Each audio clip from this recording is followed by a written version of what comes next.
How could a loving God allow evil to continue to exist in his world?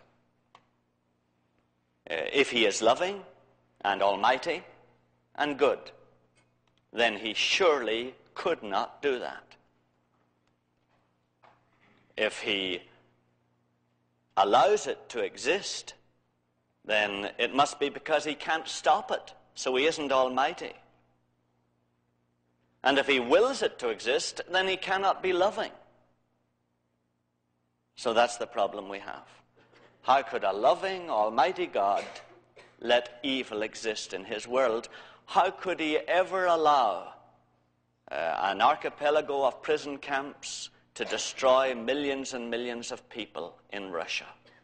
How could he ever allow an evil man like Hitler to gas millions and millions of Jews?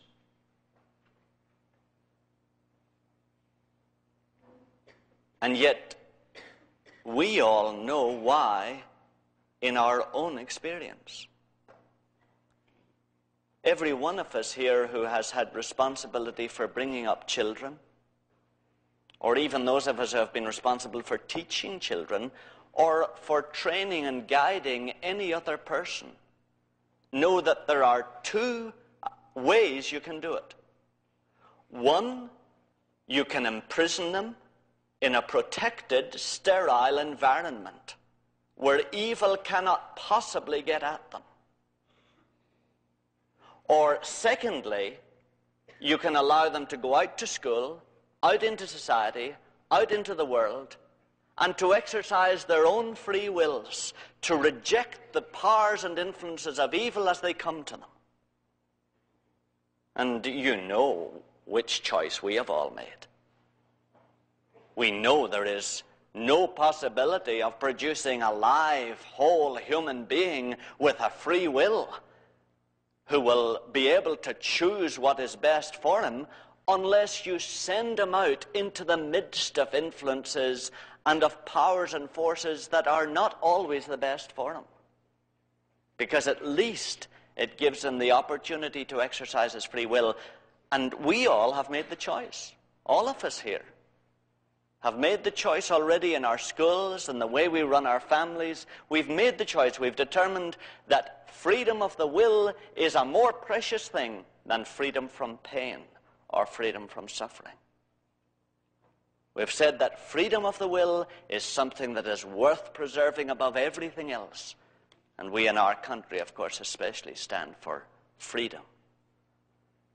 And really, that's the same situation God was faced with.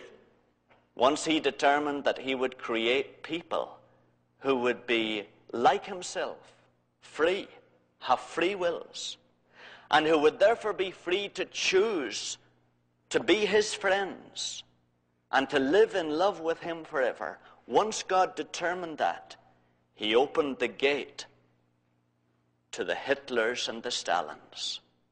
He opened the gate to the Machiavellis. He opened the door to the possibility of some people refusing to choose his friendship, refusing to choose his love, and determining to live for themselves and therefore to inflict tremendous pain and suffering on others. And loved ones, do you see that the first time God would ever have come down into that bunker in Berlin and coerced Hitler's will, even if nobody had known about it? The first moment God had come down into that headquarters that Hitler had in Berlin and had coerced his will even a little to stop the command to kill even one person, that moment, free will would have disappeared from the face of the earth. And the possibility of us ever coming to love God because we chose to and wanted to would have been forever removed from life here on earth and probably in the universe itself.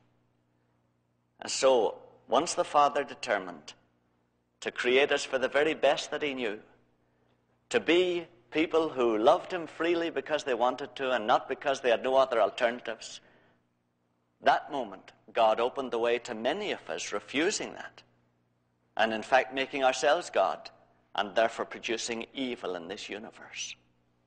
And that really is what has happened.